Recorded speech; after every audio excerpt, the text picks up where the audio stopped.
Grace Vaishya Das Adhikari. The community has grown and become bigger and sweeter and more and more wonderful. And we finally have been able to purchase this building this year, but we're not ready to open it and to invite Lord Krishna and Radharani and the holy deities to come live here yet until we do a renovation. We're putting this building has no kitchen in it right now to speak of, no real kitchen.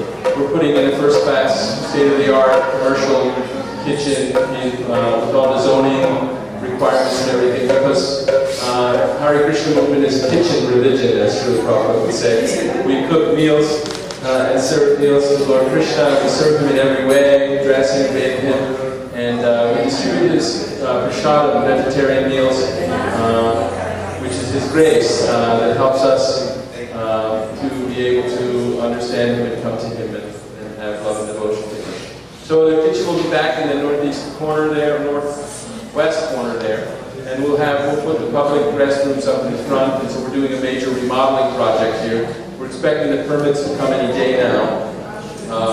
We were wondering, should we have this program here, or will we be in demolition mode? But then demolition hasn't started yet. The remodeling will be starting within the next 2 weeks, and we're hoping that the temple will have a grand opening sometime in January of 2013, if everything goes right. So, someone let me know when Pooja's ready to start dancing. She's ready now. So please give a big hand and warm welcome to Pooja.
of the stars of our school for the younger kids. She's been here since, how old was she when we moved here?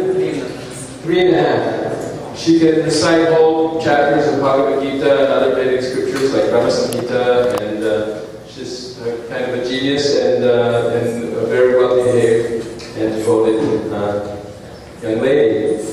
So will Sukrita be performing later? She's not, so we're going to introduce the kirtan right now. So, as most of you know, this is the Hare Krishna movement, and our main practice of spiritual enlightenment. The Yuga Dharma, the great practice of this age, spiritual practice of this age, is the chanting of the names of Hari, or names of God. But if you happen to be from another spiritual tradition, whatever name of God you accept, you can chant those names, you can chant Allah, you can chant Jehovah. But we practice chanting the Hare Krishna Maha Mantra, Hare Krishna, Krishna Krishna, Hare Hare, Hare Rama, Rama Rama, Hare Hare.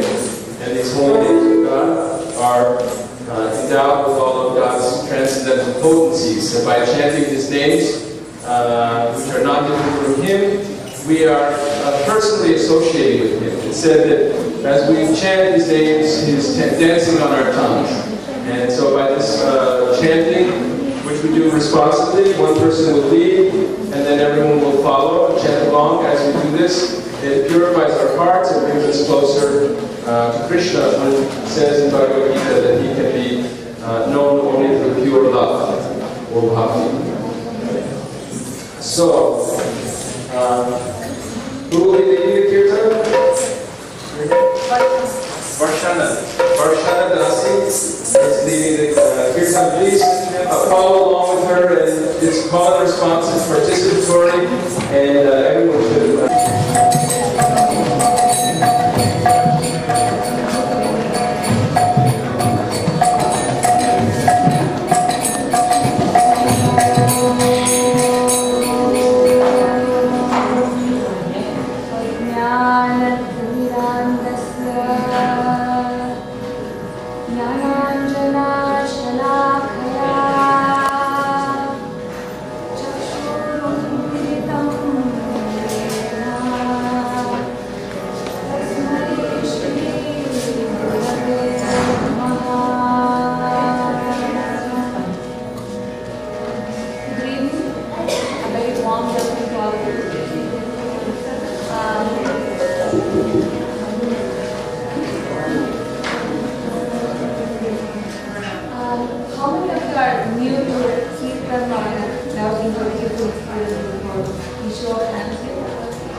It's like an advertisement. So they say, hear ye, hear ye.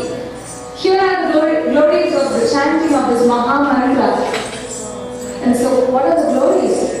And actually, what is it? Like 7 wonders, you know the 7 wonders of the world. What's the 7 wonders of the Maha Mantra? So the very first is Chirito Darpanamajanam. So Sri Chaitanya says that our heart is like a mirror, but a mirror that's covered with dust that we cannot see ourselves. If you take a mirror and take it in front of you, ideally you should be able to see yourself. Similarly, our hearts, it should reflect our spiritual identity. But there's so many unwanted things, anxieties, fears and so on that we don't see ourselves clearly. So this chanting is like a transcendental scrubber that cleanses the dust from the mirrors of our heart. So that's the first wonder. Bhava Mahadavagni Nirvapanam. Agni means fire. And so here he's saying Mahadavagni. Now we are familiar with forest fires in Southern California, right? But what he's saying is it's an all-consuming fire. Our material existence is like, it's not extinguishable by normal means. You can't get a helicopter or a fire engine. There has to be a downpour of rain. Only that can extinguish the fire. So the chanting is like that heavy downpour that extinguishes the fire of our material existence. Shreya Kariya Chandrika Vidyanam. Here's a beautiful, beautiful night, a full moon night. On a full moon night, the beautiful white lotus blooms. So this chanting, it brings the good fortune, the white lotus of good fortune in our lives.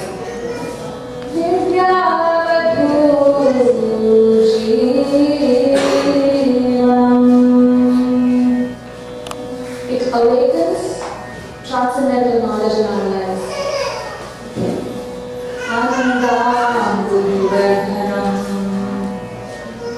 Ananda is a word that we all know. It means bliss, it means happiness. So it brings about an ever-increasing happiness in our lives. Prati param purnamrita swaranam. Amrita means nectar. So it says at every step, at every single step in this process of Bhakti Yoga, the yoga of the heart, you can experience this nectar. Sarvatma Samanam. Sarvatma Samanam.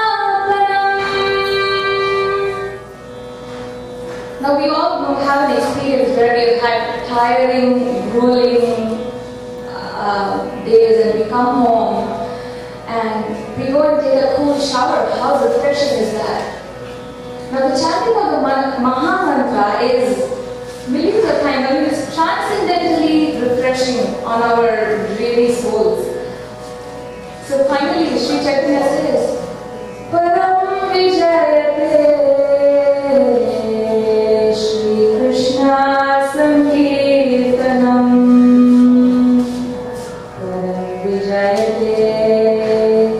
Shri Krishna Sankirtanam. Let there be all glory, all victory to this chanting of the Maha Mantra. So tonight, I request you all to join me in this Maha Mantra. It's Hare Krishna, Krishna Krishna, Hare Hare, Hare Rama, Rama Rama, Hare Hare. So it's a call and response fashion. I make a call and I request you all to respond. Oh, thank you. I'm going to join you on stage.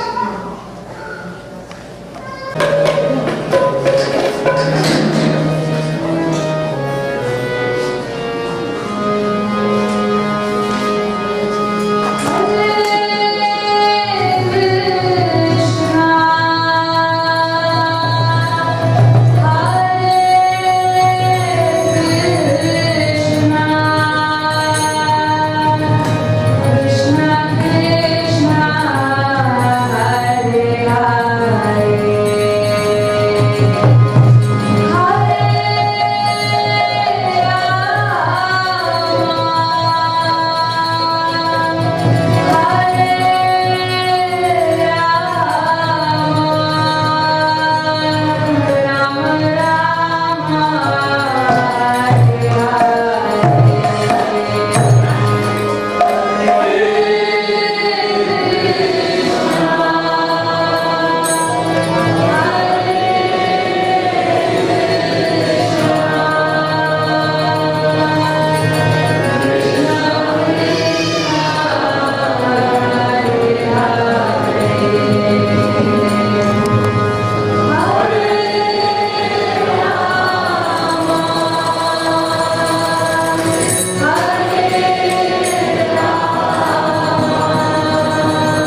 His Holiness Radhanath Swami Maharaj. Our program tonight, we're very fortunate to have the Transcendental Association of this great living saint and spiritual leader, one of the preeminent spiritual masters and teachers in the International Society for Krishna Consciousness, or ISKCON, the Hare Krishna movement. And Maharaj is the author of this book. Many of you have already read The Journey Home. And those of you who haven't read it, you should get one tonight. Maharaj will be signing them. And you won't be able to put it down. It's a fascinating, moving, exciting tale of the spiritual journey, beginning in Maharaj's childhood in Chicago. And he went to Miami-Dade Community College, where I also took some classes a few years later, and was active in the civil rights movement, played the blues harmonica, different things. But it tells the story of how, when he was just 19 years old in 1970, he went on a summer trip to Europe, which became a remarkable spiritual journey. He lost all his money and began hitchhiking around on a spiritual quest for the truth. And while he was meditating in a cave in Crete, in the Greek island of Crete, he heard a voice that told him he had to go to India. He was very surprised by this news, but he set out with no money, hitchhiking across Greece, Turkey, Iran, Afghanistan, Pakistan, having many wild, hair-raising adventures on the way, which was very exciting to read about.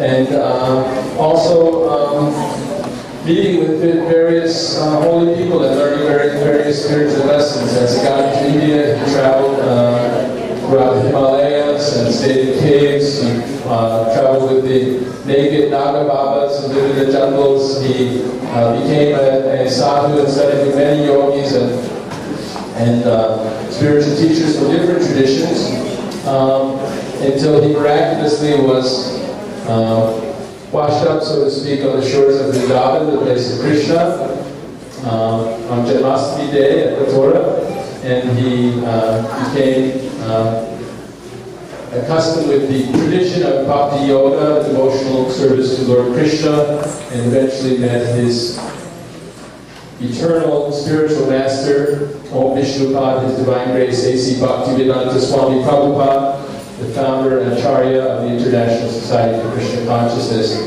So the story sort of, although there's a little sort of epilogue, it kind of, the main story ends there. But his story, of course, hasn't ended there, but he has been a dedicated disciple of Srila Prabhupada. Since that time, in the early 1970s, he was a pujari in a remote, very austere little brahmachari temple located at the New Vrindavan community in West Virginia of the Hare Krishna movement.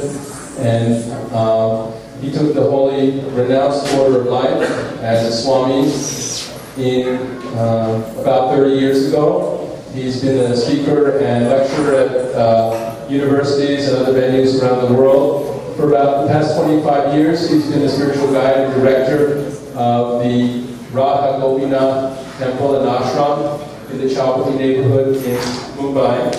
And he's been leading many different wonderful causes, missionary hospitals, eye camps, eco-friendly farms, schools, established ashrams, an orphanage, emergency relief programs in India, and he's directed the midday meals program, which serves healthy, pure, nutritious Krishna Prasada meals to over 260,000 children from the slums of Mumbai every day, and helps them so that they can go to school and have a wholesome life. He is one of the great spiritual teachers and treasures of ISKCON. He's known for his compassion, his gentleness, his deep realizations about the essence of devotion to God, and the common spiritual truths that unite apparently disparate major religious traditions in the world. So before we hear from Maharaj himself, we have a short video to show you about the book the journey home, and then we'll hear Maharaj speak. Hare Krishna.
Special gratitude to all of you who have come this evening.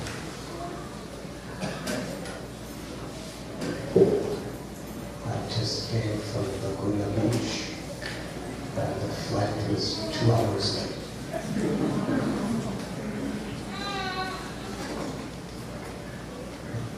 It's amazing out here.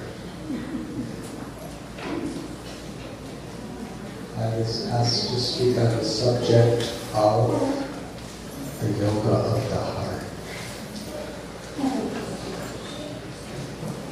Can you hear me? Yes. So I will try to speak slow. As I was sitting, I was thinking of an incident that took place some years ago. I was on a lecture tour in India, and I was really tired. I came to the New Delhi airport to catch a flight to Mumbai, where I had some more lectures. And sometimes airports are places where you can just be by yourself, even though there's thousands of people everywhere around you. So I was actually looking forward to that. And I was sitting on a little plastic chair, and somebody came over to me and interrupted my meditation and said, "The Federal Minister of the Environment is sitting in the next row. She wants to talk to you." So, what am I supposed to say? I wanted to get my next visa to go to come back. So I said, I will be honored to meet her. And she was a very powerful lady. She came up to me and sat down. And after some cordial words, she launched into a great challenge. She said, "What are you yogis and sadhus doing about the environment? The air is polluted. The water is polluted. The earth is polluted." And she went into all these statistics about the pollution levels, the dangers of those pollutions. And you people are just sitting around doing your asanas and meditating and chanting your mantras. What are you doing? What are you doing for the environment? By this time, it was a small crowd of people, eager to hear what was going to transpire. So I thanked her for her great concern for the environment. It's everyone's concern. And I expressed to her that what is the root cause of the problem of pollution? If one in one's body has a disease of the blood, and it manifests as infectious, pussy boils, then it is important to treat the symptoms by putting compresses, whatever other things. But the boils are going to keep coming again and again and again unless we treat the root cause, which is the pollution of the blood. So what is the root cause of all the pollutions in this world? It is the pollution of the human heart. Toxic greed, arrogance, unsatiable selfish passions. This is what is inducing people to engage in activities that are so insensitive to one another and to Mother Earth, who is supplying every possible need to everyone. The air we breathe, the water we drink, the food we eat, the bodies we have, they're all the gifts of Mother Earth. How is it that we have become so disrespectful so exploitative. It is due to this pollution of the heart. And the purpose of yoga, the purpose of spirituality, the essential purpose of religion is not just some sectarian idea to fight about. It is a science, it is a culture by which we can cleanse the heart and bring it back to its natural state. I explained to her that yoga and religion really mean the same thing. Yoga means to reunite with God or with the divine essence within all of us. And religion means to bind back. Same thing. When I was young, the word God both attracted me and repulsed me. Because in the concept of God, I was hearing teachings about intimate, universal love, compassion, peace. And at the same time, in the name of God, I was seeing and directly experiencing, both in my own life as well as around me and throughout history, hatred, envy, incredible amounts of arrogance, unrelenting vengeance, violence, and war. So, what is this God? Is this concept I was thinking meant to unify us or divide us? Cause love or cause hate? So I came to a crossroads. Either I have to totally reject it, the idea of religion and God, or I have to find that in the essence of all these teachings there is a universal principle. That somehow or other we get so caught up with the externals that we forget that.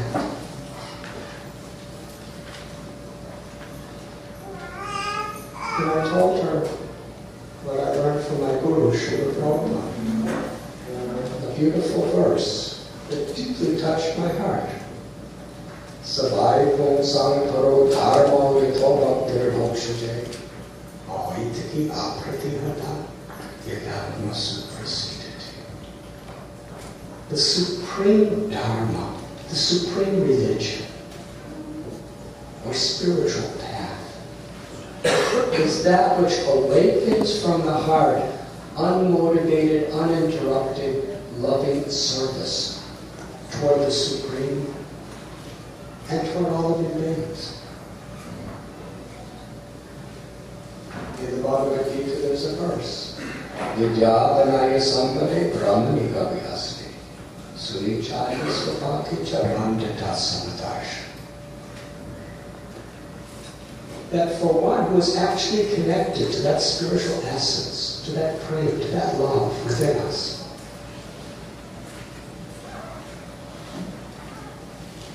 the natural expression of that is to see every living being with equal vision.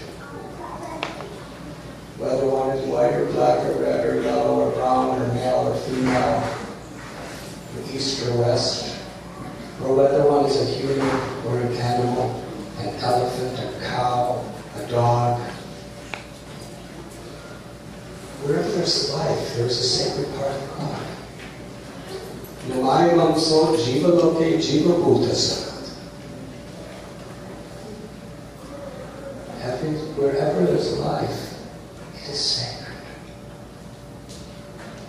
We cannot love God, who we call Krishna, and not love every living being. We may not love what they do,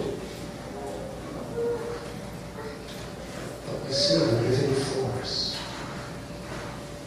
Yoga is the science of harmonizing our consciousness. Harmonizing the body, the mind, with the Atma. With that living force that is within us. This is the beginning of real spiritual knowledge according to the Gita. To understand who I am. This body is constantly changing.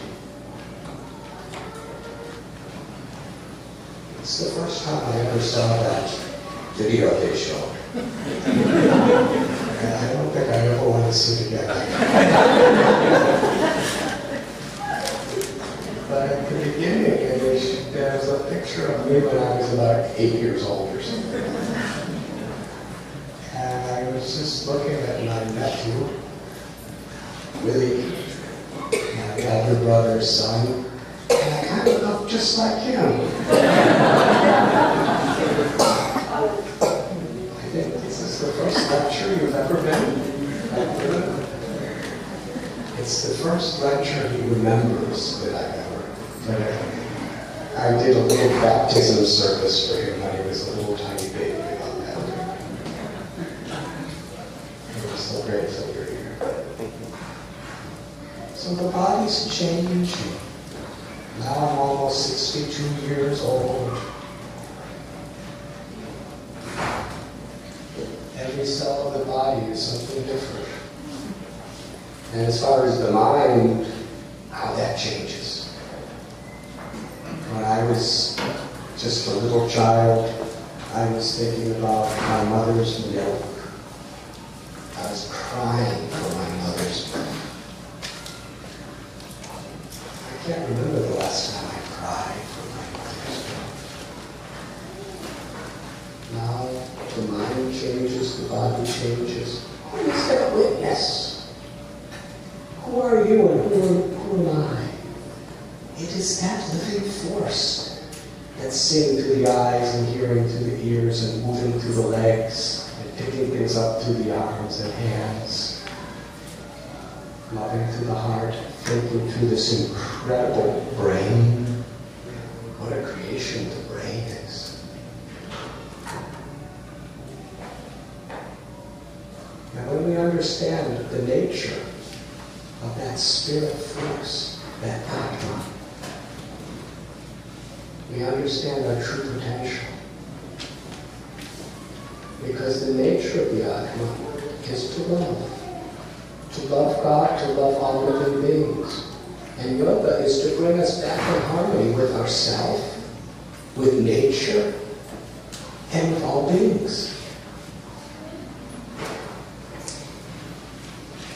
So I told this minister lady that this is the greatest necessity of life. Because I guarantee you, even if you clean every last little particle of pollution out of the rivers and the earth and the sky, if we don't clean the hearts of human society, we're just going to pollute it all over again. This toxic greed. We have to understand what it is and address it.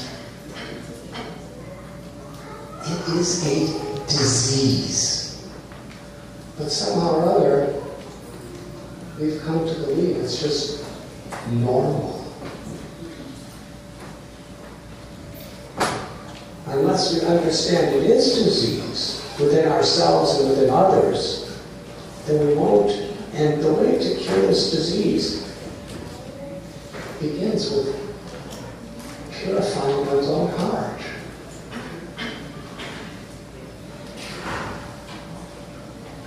It's so easy to look at the faults in others. My Guru, Srila Prabhupada's Guru, he used to say, the reason I see faults in others is because I have so many faults in myself.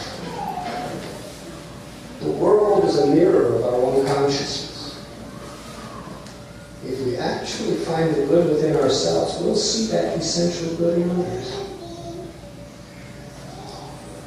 I told the story of when Srila Prabhupada, Guru, came to America in 1965, which happens to be the address of this place.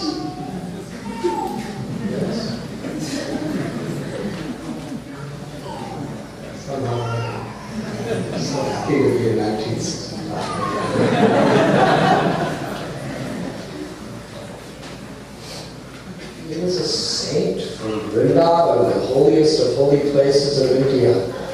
And he was living in the Lower East Side of New York, where there were hippies and beatniks and drug addicts and every other kind of searching souls. Very lost. But somehow, he saw the divine potential in everyone. Whatever misled condition they were in, whichever illusory activities they were totally addicted to, some were drug addicts, some hadn't bathed in years.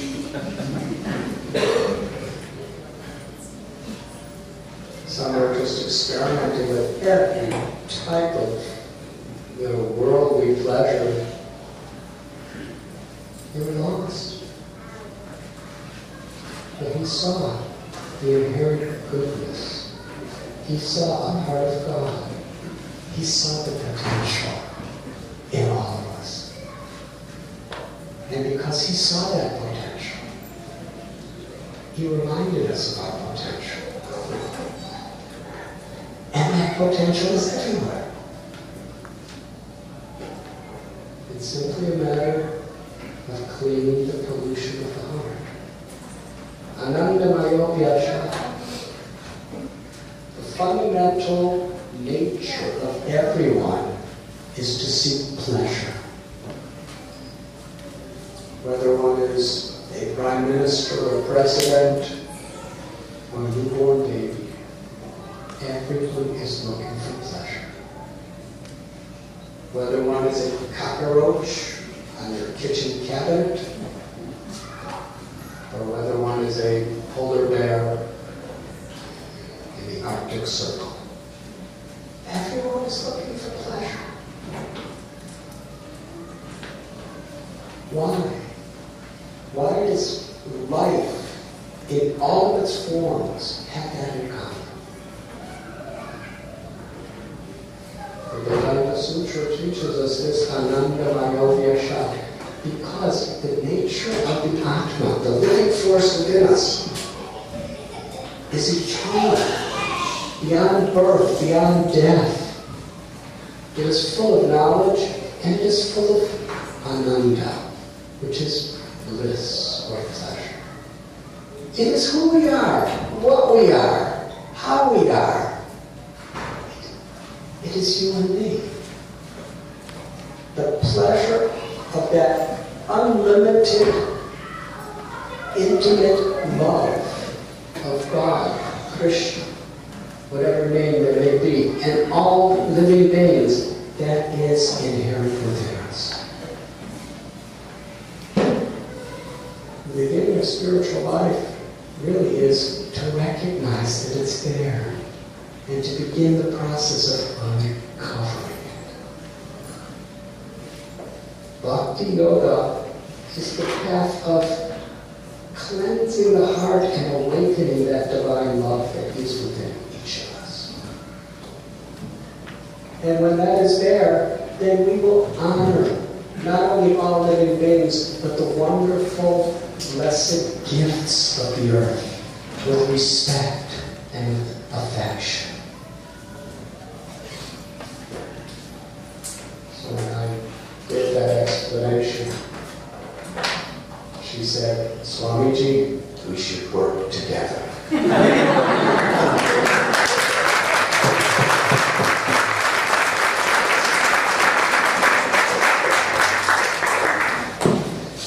when I was called to board the plane, and I had no time to rest.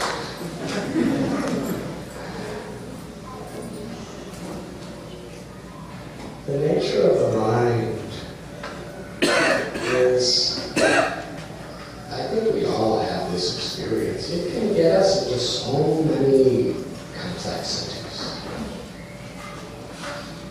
In the yoga school, the mind is compared to a monkey. Now, for people who live in America and who never really live with monkeys, you don't understand the depth of this statement.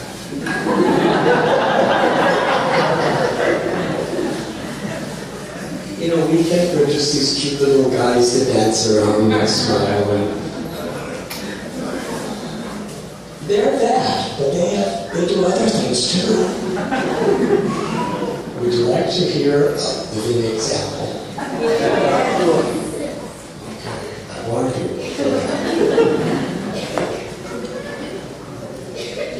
Have any of you read this book that I wrote, The Journey Home? It's about a little lost child in his teens who was searching for meaning and fulfillment in an extremely confusing world. The 1960s was a confusing time. There was this Vietnam War, and my friends were getting drafted and sent to kill and be killed or go to jail, and they didn't even want to go. And it could happen to me. And there was the civil rights movement. Some of my dear friends were African American, and they were condemned to live in the ghetto their whole lives in those days. There was no real equal rights, was only on paper. It was confusing. And I came to the conclusion in my own life that unless I change myself, I can't really make any real changes in the world either. So I went on this spiritual search. I told my mother and father that I'm going on a summer trip to Europe, and I will be back within 3 months to continue college. I promised, and they did not want me to go. But there was some solace in knowing I would be back in 3 months. 4 months passed. 4.5 months passed. Can you imagine their worry? A teenage boy. Finally, they got a letter.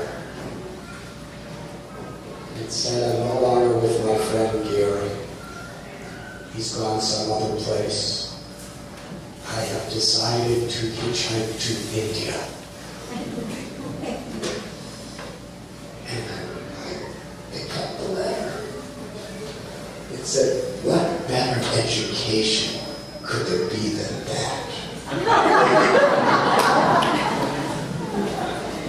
thought that would be a very convincing argument for them. Anyways, I told them not to worry. And I sent my love. The letter was postmarked Iran with no return address. And the next letter they got was from Afghanistan with no return address. And the next, I thought they would think I was the coolest person they'd ever met. When I told them how I was living in a cave in the jungle of the Himalayas. They didn't think it was cool at all.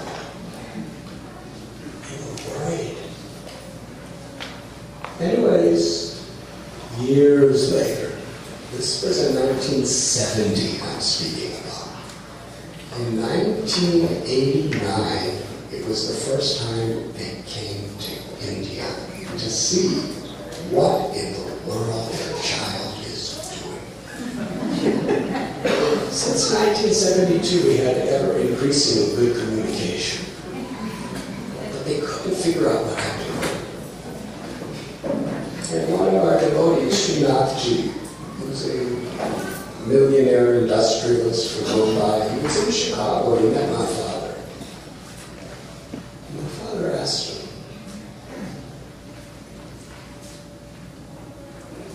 how long is your family believed in Krishna? And he said, generation after generation after generation. He was talking about his mother's devotion to Krishna, his grandparents, his great-grandparents. And my father said to him, you have a PhD. My son never came back to college after one semester. You were born a Hindu devotee of Krishna from families throughout generations, and my son's Jewish from Highland Park, Illinois. Why do you follow him?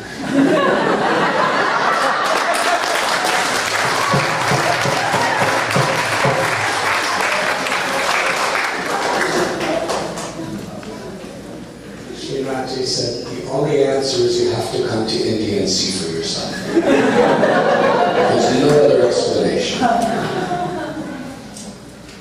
So, he arrived, and so my father called my mother and said, we're being invited to India to finally discover what our child is doing.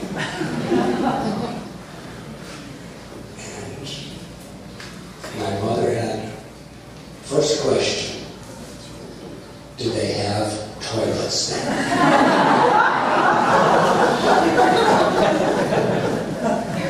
Now there's a story behind that question, but I'll tell any of you who want to know it privately.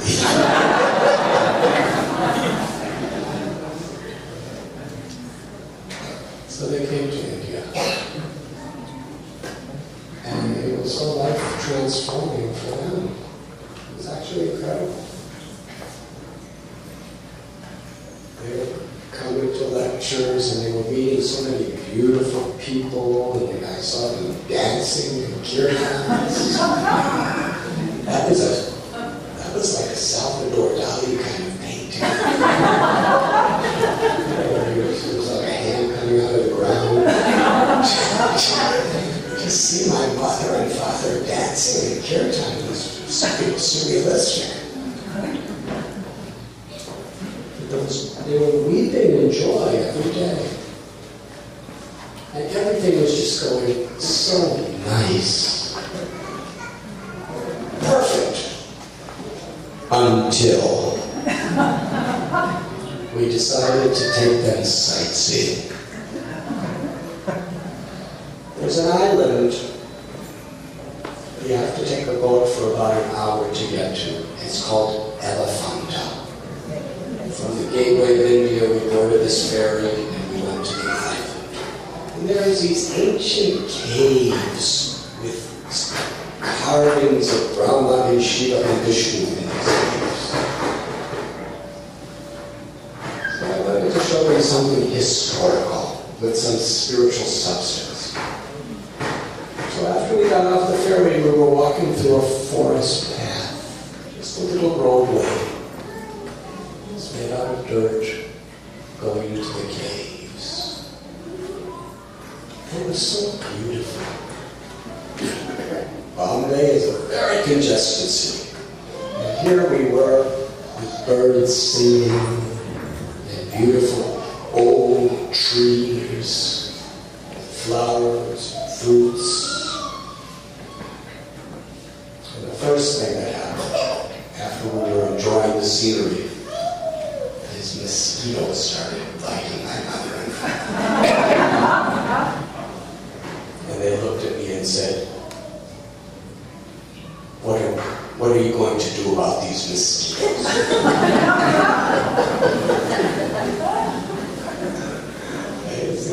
Let's just walk faster. So that mosquitoes went away. That was quite miraculous, actually. In India. And the next thing that happened, please listen carefully. A monkey. Male monkey.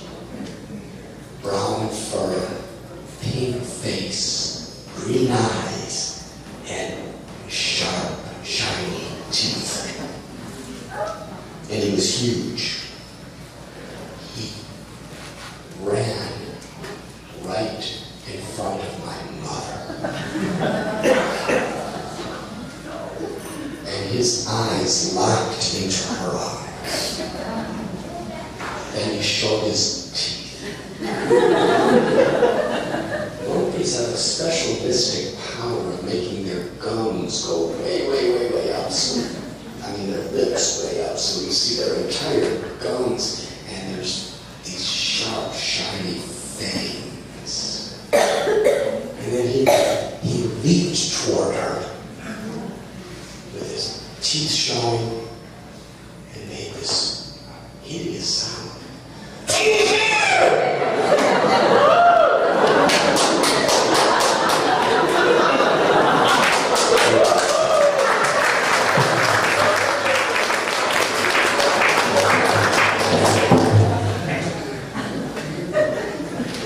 This was a culture shock for my mother.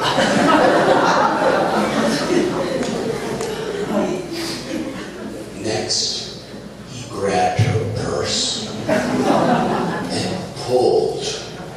And she pulled, and he pulled, and she pulled, and he pulled, and she pulled. They were pulling. And my father screamed out, "All of our valuables are inside that purse. Our passports, our airline tickets, all of our credit cards, all of our cash, your mother's jewelry, it's all in that purse." And the monkey was pulling and she was pulling. And the monkey, he screamed really loud. And then he jumped right into her face with his teeth like this. And as we used to say in the 60s, she freaked out.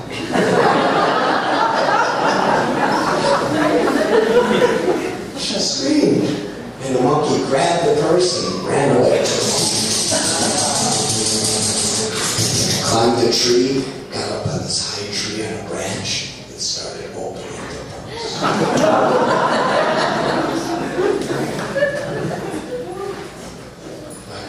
Father, they looked at me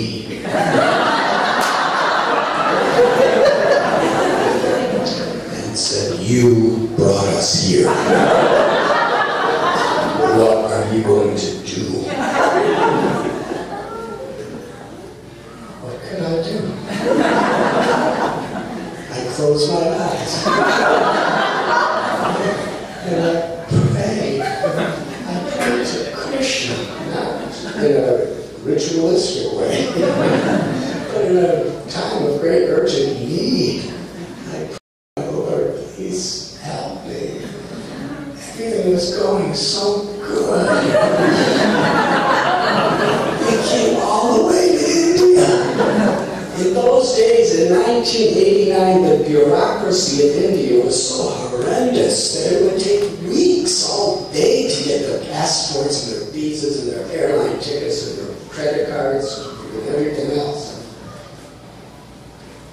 So after I opened my eyes, I saw hope.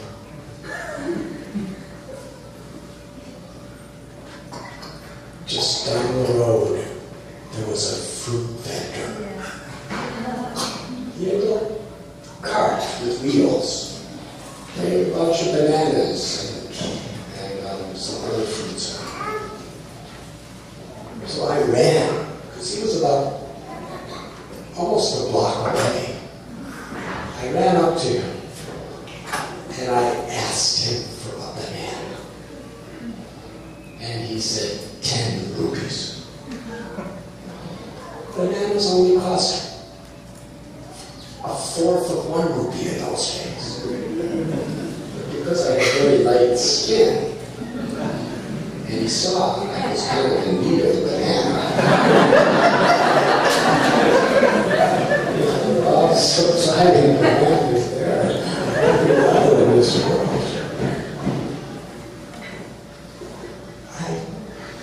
I didn't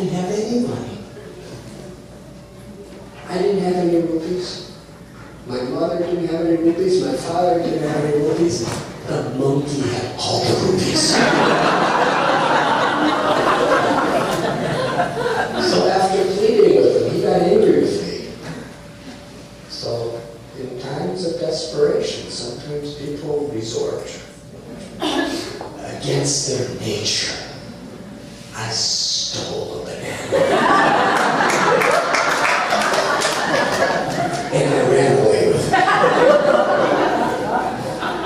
Well, Mrs. Swami, I was trying everything. I was going on Swami, bakshish. The price was going up.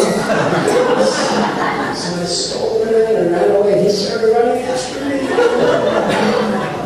But you know what happened? Some monkeys, after they saw him running after me, some monkeys started running to his fruit cart. So we picked up a stick and had to run back and fight them away. Meanwhile, I ran back to that tree. And I saw the monkey up there. Do you like the story? Would you like to hear what the monkey was doing at that moment? He was eating an American Express cracker.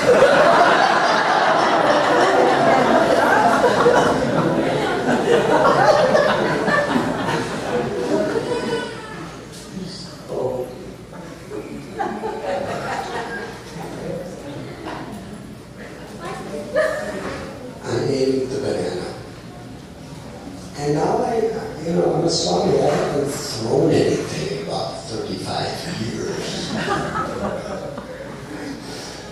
But I threw that banana like this, and I wasn't a good shot. But that was to my favor. Because it wasn't so close to the banana, the monkey had to leap to catch the banana. And in the process, dropped the purse.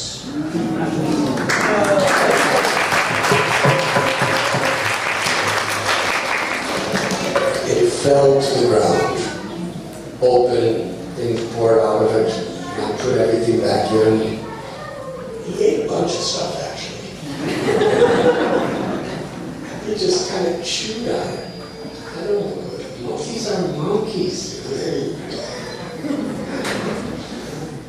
They know what it takes to disturb you. They're a mystical power. So I closed the purse and I brought it back and handed it to my mother. And I can tell you honestly, in my entire life, I never saw them so proud of me.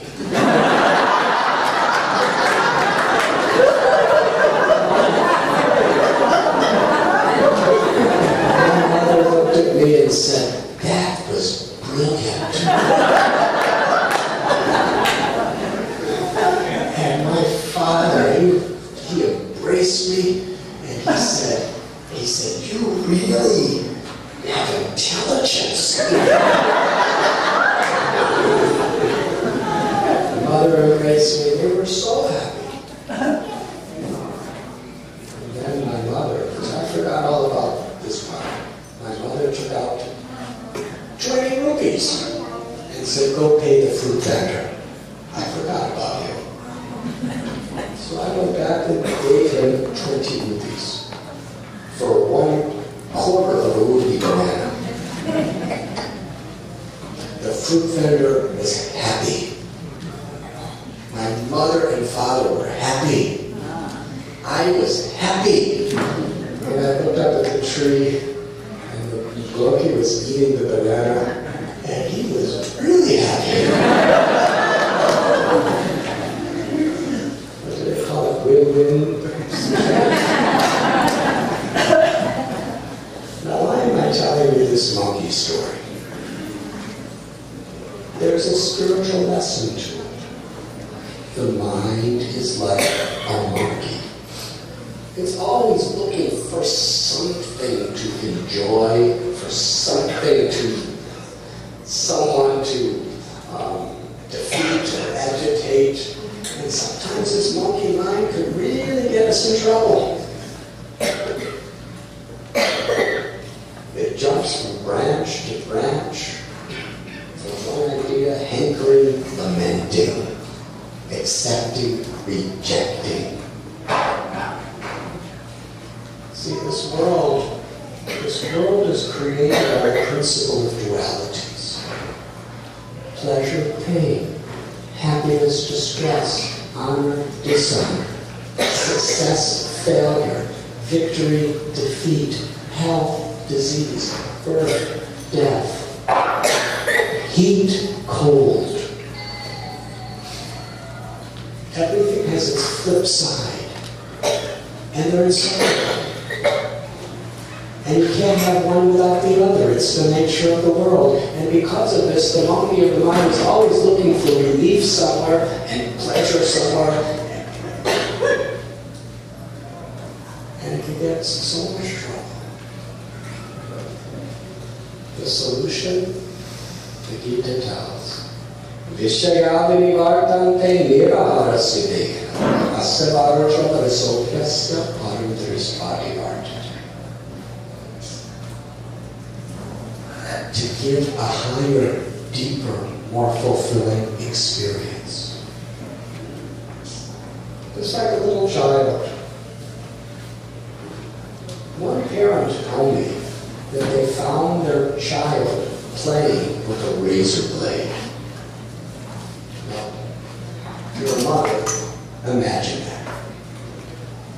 I guess every child does stuff like that, especially boys. Boys are weird. They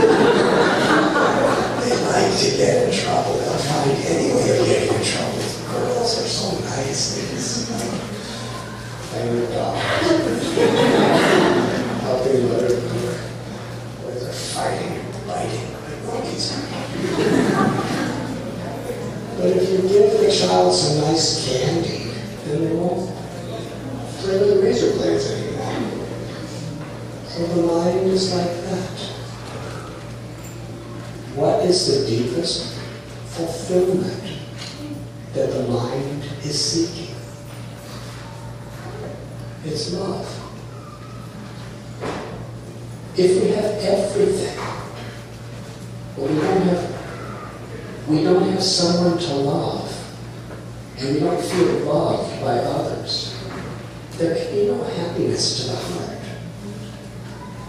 Things cannot give pleasure to the heart. It can give some momentary pleasure to the mind and senses. There's a beautiful saying that in a cultural society, people use things and love people. But unfortunately, all too often in the world we live, people love things. And in their love for things, use people.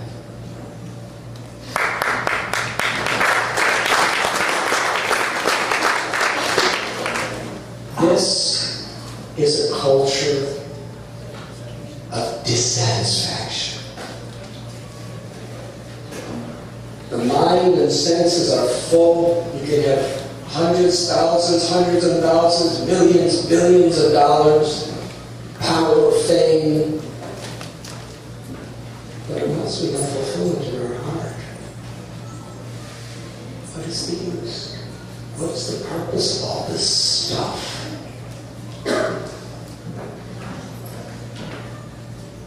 The Gita, the great yoga masters, the great saints, they teach us that the real fulfillment we're all looking for is within ourselves.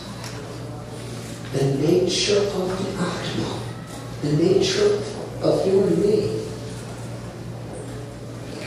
is to love the infinite, all beautiful, all attractive object of love. Krishna means the all attractive one. Rama means the reservoir of all pleasure.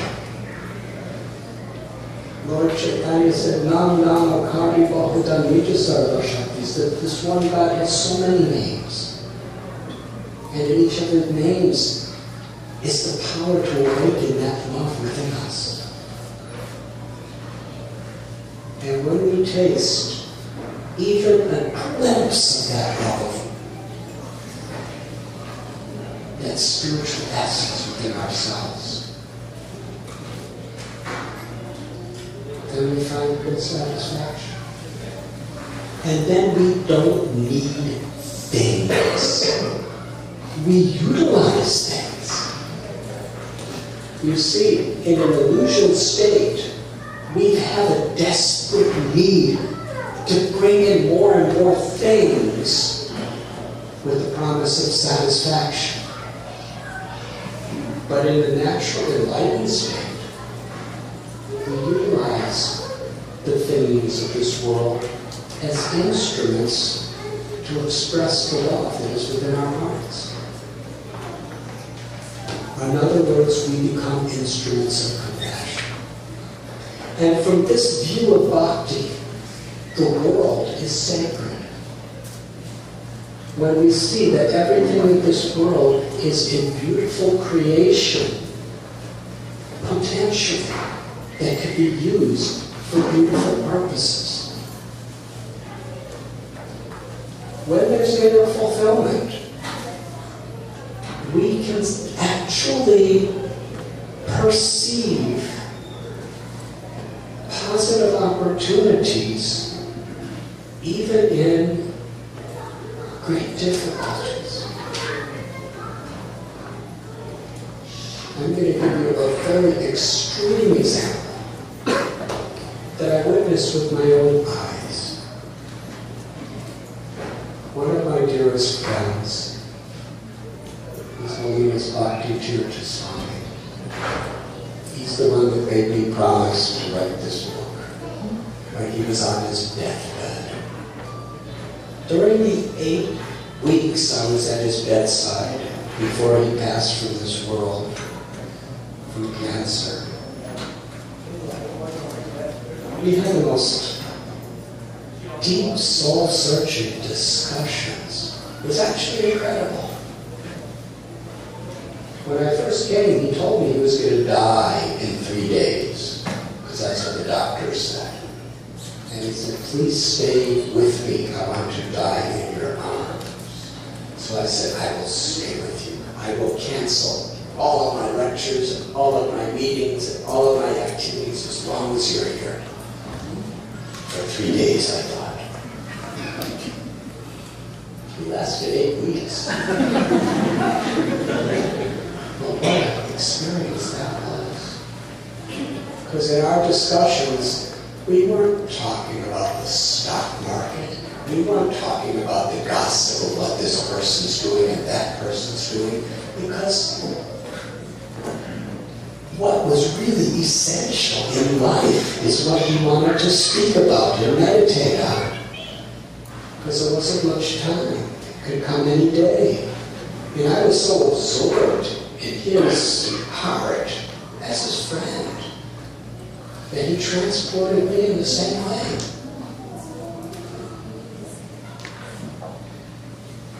One day I came to his room, and he was in such a state.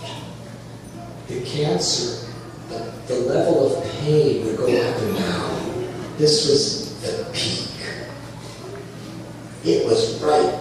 It looked like it was in the core of his bones. His whole body was shaking with unbearable, inconceivable pain.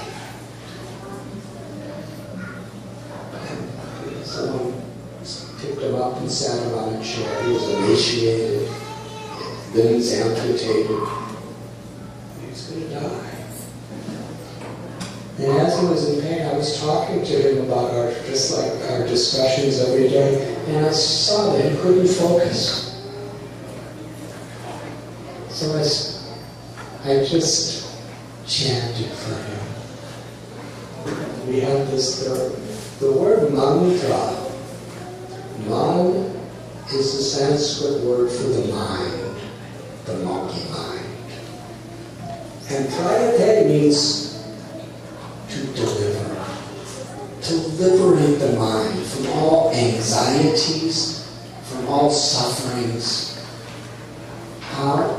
By giving the mind the higher experience of that pleasure that is within us, that is beyond all the changes of this world.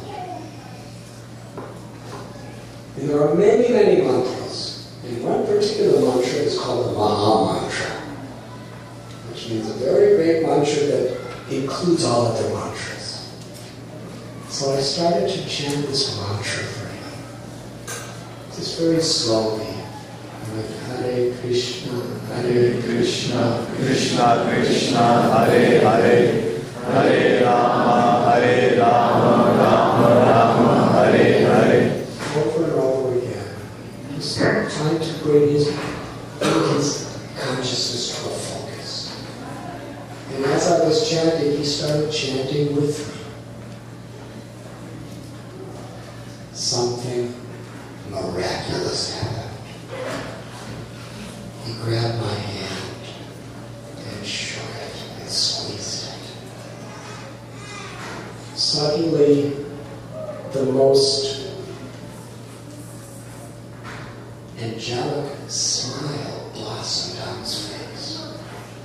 Now, he was African American, so he had a very dark complexion, and his teeth were very white. This smile, it lit up the room. His face was beaming. His eyes were twinkling. And then, I saw him in many painful situations. I never saw him cry.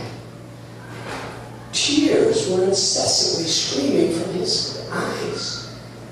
Tears of ecstasy.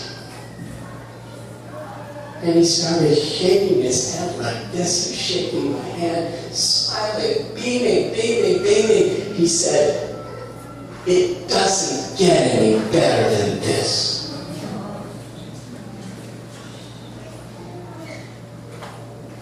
I said, "What do you mean?" He said, "It doesn't get any better than this. We made it." He said, "I am tasting the sweetness of this mantra, tasting the sweetness of love of God in Krishna's name like never before."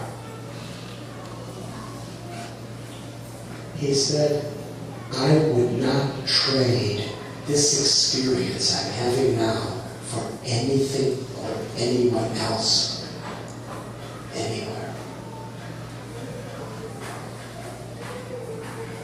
Now, the amazing thing is, physically, nothing had changed. His body was still trembling. He was in the same pain. But he was tasting that sweetness of that inner praying or spiritual love within himself. He was tasting the unlimited beauty of his beloved Lord. He had transcended the dualities of nature. It was a tremendous lesson for me to actually see it happening. That is our potential.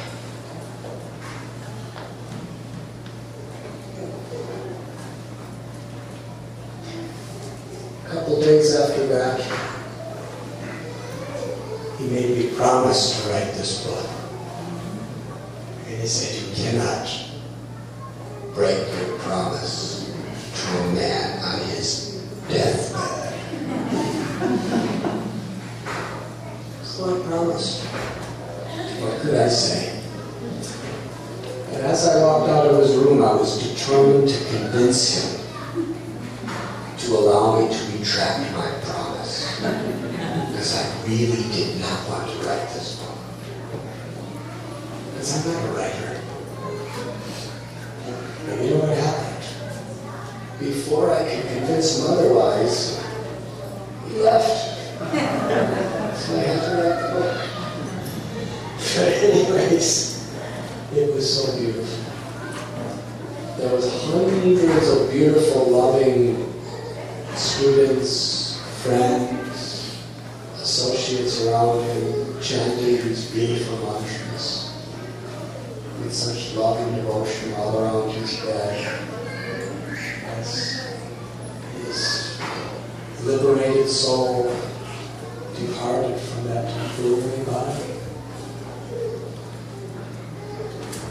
You see, you don't have to die to get liberated. You can be liberated in this life. Srila Prabhupada gave a very, very sweet and very scientifically concise analogy of how yoga, or how the chanting of God's names works. He said, when a drop of water falls from a cloud, in its original state, it's completely transparent. It's pure. But when that water touches the earth, it becomes muddy, loses its transparency. When you filter the water, you simply bring it back to its natural state. So similarly, our consciousness is originally pure, transparent, where we see the love of God within ourselves, and we see the divinity within everyone and within everything. And we honor life in that spirit. That is our nature. But due to the pollution of ahankar, of the ego, we're thinking, I am this and you are that. This is mine and that's yours. And from those two basic conceptions of I and mine, so many other complications start to develop within our minds. And we identify with something we're not. And we're trying to find we're trying to fulfill that eternal need for inner love with all kinds of material experiences.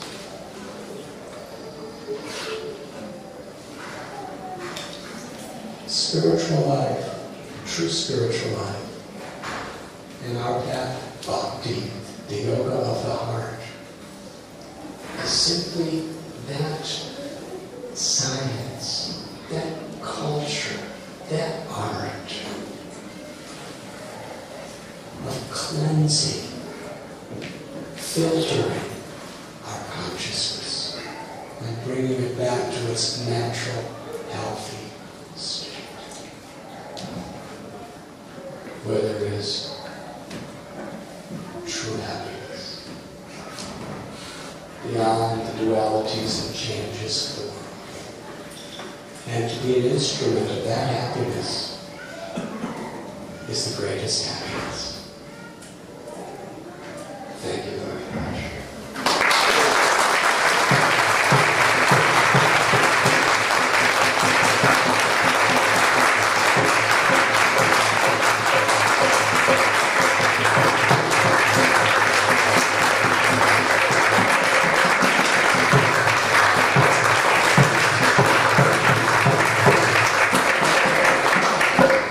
Thank you so much, Maharaj. We do have time for 3 or 4 questions. And I'll bring the microphone around. Please state your name and your question. If anyone has a question for Radhanath Swami, please raise your hand.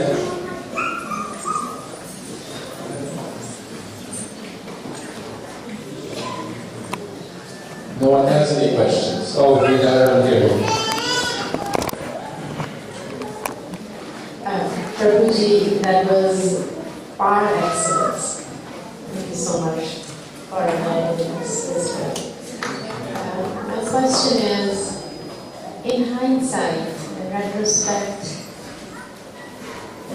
why do you think the calling to you was for India, of all the places? I'm sure whichever region you would have moved towards, you would have reached the state, like I have said, when God made religion. But in hindsight, all the way from Chicago to going to India, why do you think that God entered into it?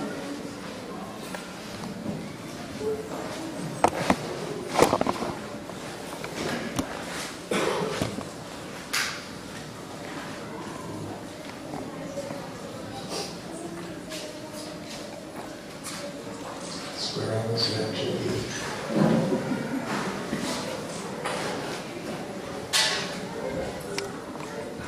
I found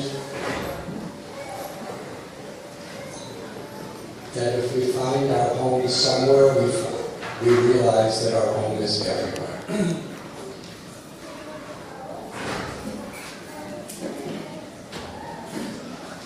I talk about this in the book. I met one friend in India, and I was always having problems with visas. So I expressed that I'm still on my search, and it appears that I may have to leave India.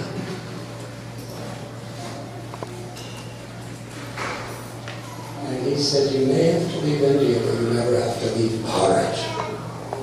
Bharat is spiritual India. That spiritual India is within all of us. It's not necessarily India. It is our spiritual home. When we find that spiritual home within ourselves, then it can be at home anywhere.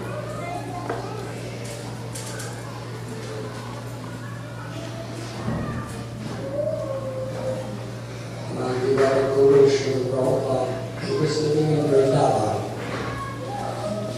It's interesting.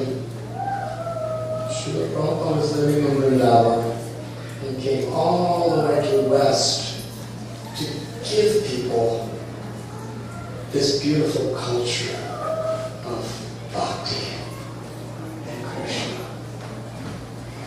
And I was living in America, and I went all the way to India. In Vrindavan, and I found the culture of bhakti and Krishna. If only I met him, I wouldn't have to go there. It was what he was teaching is Vrindavan, Jerusalem, whatever. The Holy Land is within our hearts. If we can't find it there, we can't find it anywhere.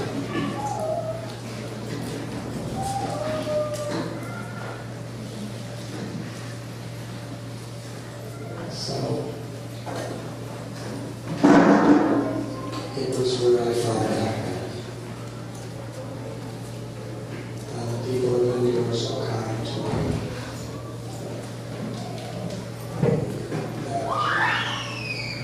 Since 1985, I'm living there and trying to reciprocate with the blessings that I received.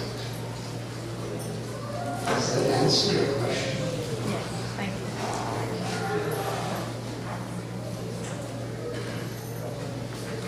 Any more questions? Anyone? Oh, we have several.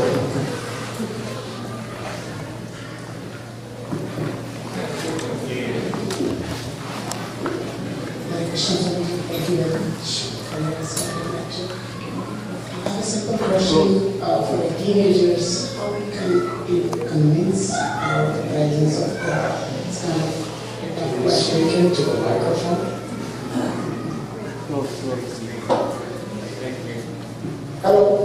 Yes. Hare Krishna. Thank you very much for your exciting lecture. I have a simple question for the teenagers. How we can convince about the presence of God in its simplest form? It becomes very challenging as beginners.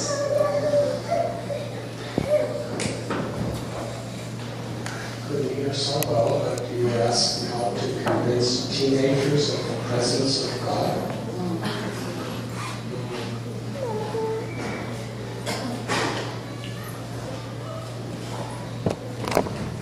I guess first step is to convince yourself.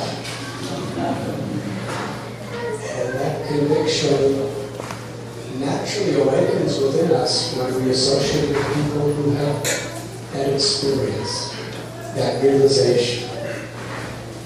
Not just a theoretical conviction, but an experienced conviction. Not a conviction that makes us arrogant and sectarian, but a conviction that actually makes us instruments of real compassion.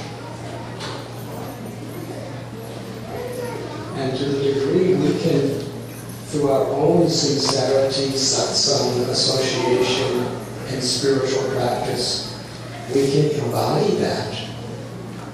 We can actually deeply affect people in this world. You see, teenagers,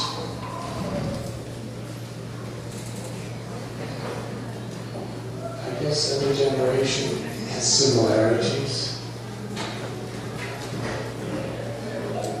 are generally very highly allergic to hypocrisy. If we talk about spiritual stuff, and we don't really live it, it's hard for them to take it serious. If we explain the cycle, if we explain Dharma from a scientific perspective that's logical, philosophical, and at the same time, they see that the experience of living it is a higher reality. Then they can take it very seriously.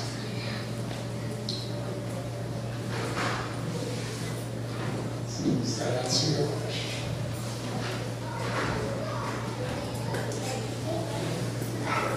Okay, would you like to, since you have so many teenage children, would you like to give an answer? Give microphone. Dear God, sister. Okay.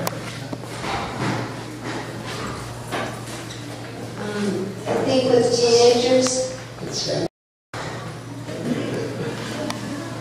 I'm the mother of 5 children, and I raise teenagers. Very difficult situation. But I feel that if you just continue chanting and being sincere, like Maharaj said, developing God consciousness within yourself, then you just have to hope and pray that someday they will imbibe this real spirituality, what real spirituality is. And I do have that. When my son was out surfing and he said to me when he got back, he said, "Mom, don't think for a minute that you wasted time on me."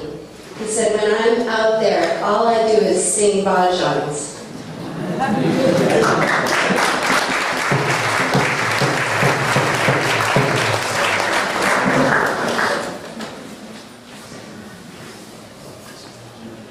So we only have time for maybe 2 more. But you have a microphone already and I'll bring it back.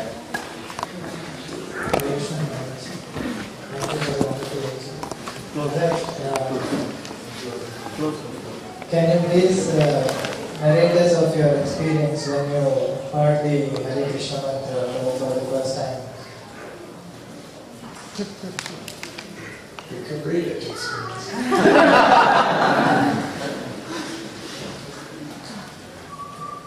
That's all.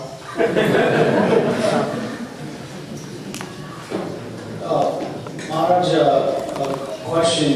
You receive so much of love and attention everywhere you go. I've been following you for the last 25 years, right from India itself. It's very ironical. I was sharing with my wife. I saw you at Kabul, now I see you here. Right since you started settling in India, the same appraise, the same attention you get. How do you manage to stay away from the big demon called ego when you're getting so much of attention and so much of love, where a lot of us really struggle with the demon called ego?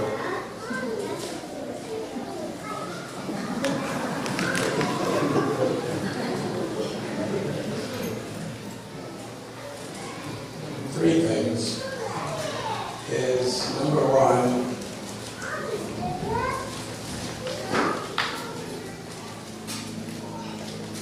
by the grace of God. Along with praise comes so much accusations, attacks, and all of that stuff. So that's actually a blessing. Even if it's not true, it helps to keep us sober. Two, because if you take the praise too serious, then you take all the blame too serious. It's better to take the blame serious, even if it's not true. I remember one sage in the Himalayas told me that God, it was a long time ago that we think what he said.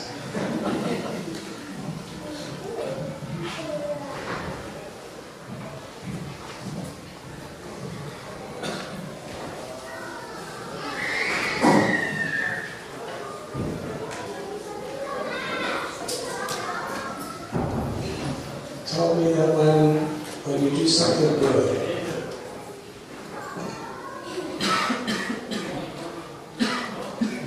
if you're praised and you take that praise too seriously, then you lose the benefits of what you've done.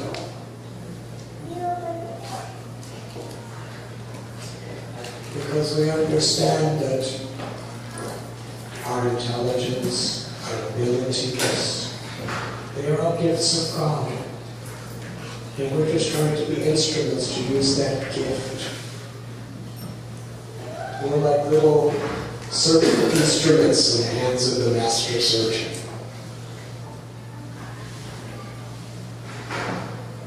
And as long as we're proud of the beauty and the grace of the person, the puppeteer, and we could dance very nice as puppets without being proud.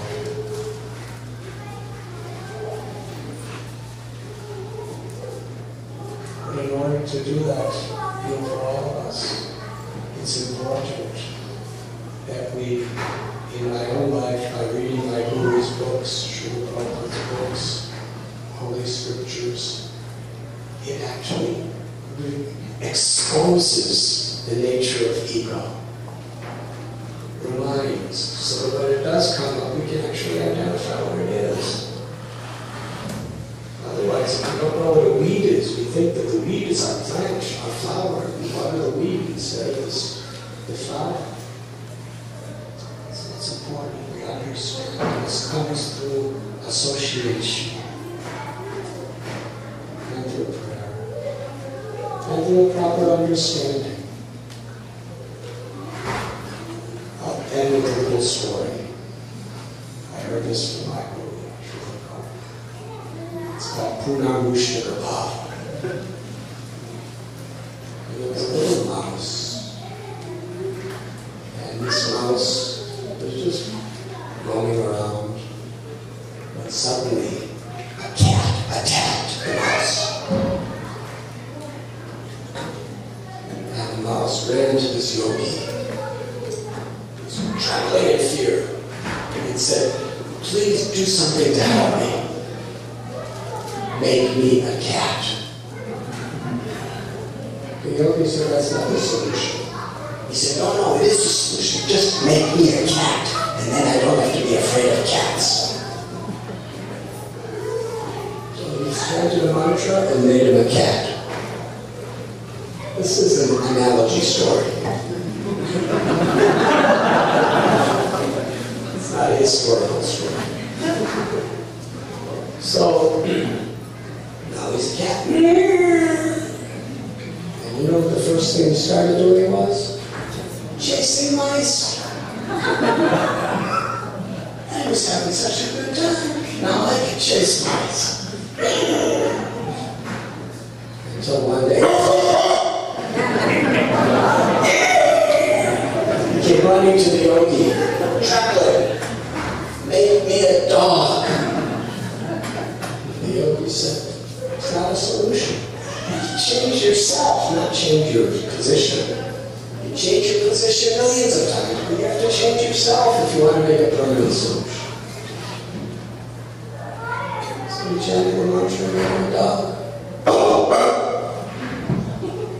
And everybody together, what do you think he did when he became a dog? Chase the cat. Correct. He's chasing cats. We're chasing mice.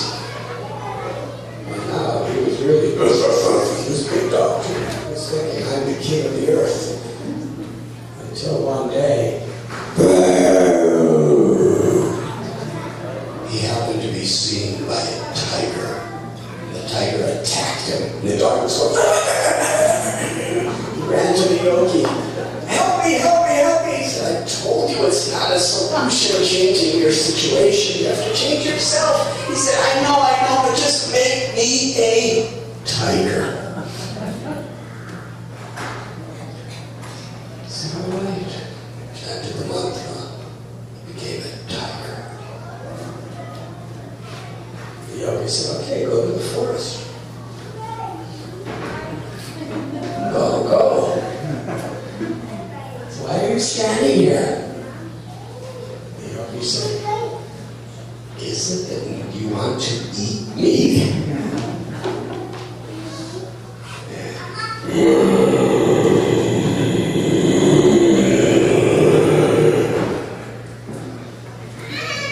The yogi, he said, Punar Mushtaka Bhava. Again become a mouse.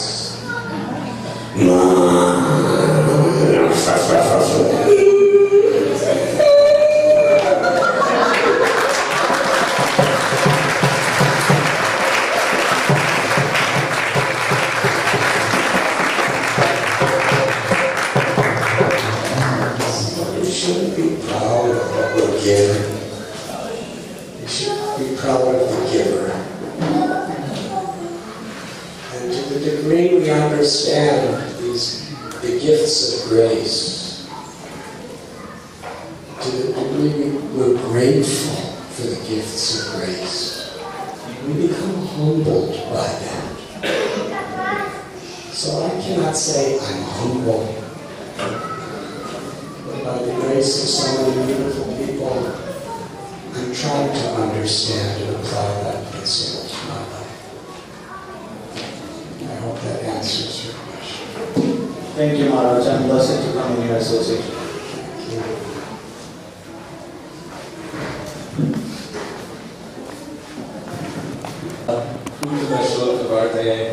Maharaj, we never get tired of hearing your wonderful glorification explanations of Sri Krishna, but I know people have other places, other things to do, other places to go. This evening it's getting late, so we have a few more announcements, then we'll serve prasada.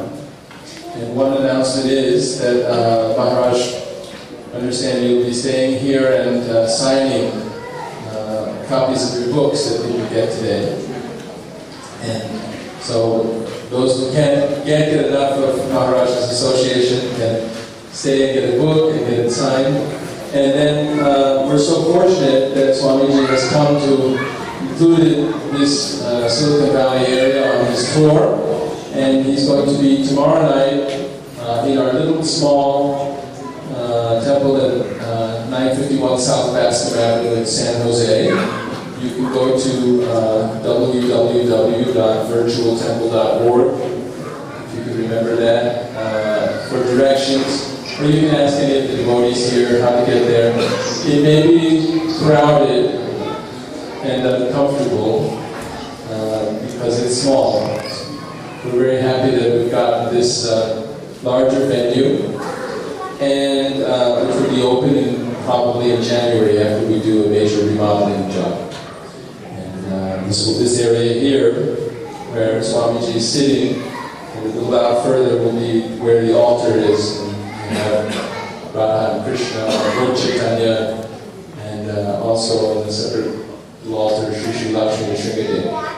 Then on Monday evening at 7 p.m., so tomorrow it's 4:30 is the regular Sunday Feast program at ISKCON in San Jose. And then on Monday evening at Stanford University there will be a lecture. And I have a flyer, I think. It's not, for those of you who have attended the programs at Stanford before, this one is not in that same Havana room. It's in a different location, in the Brown Center. So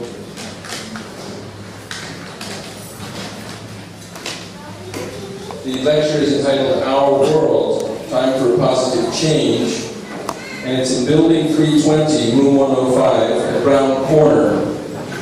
You can park at the, if you know Stanford University, there's the Oval Park, and then from there, on the flyer, you can get flyers.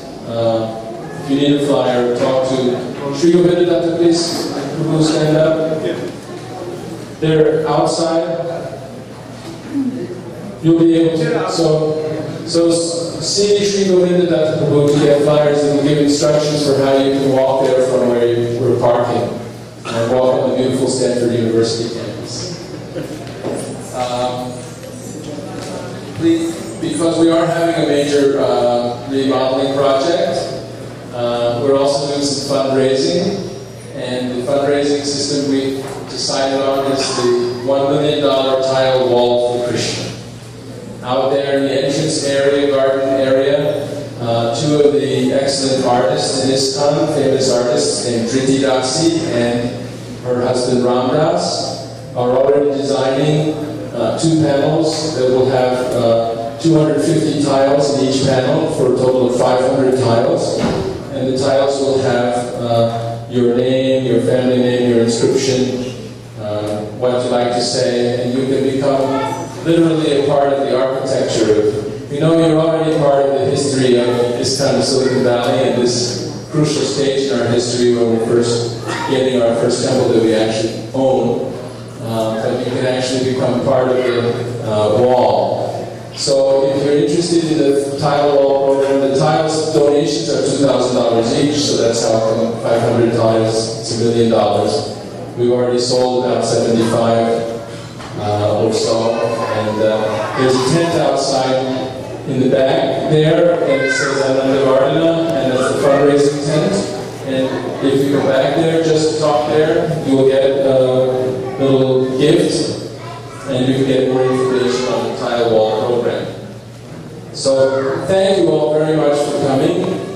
And prashadam, there's a nice vegetarian meal being served now. If you can get it served outside, you can bring your plates back inside.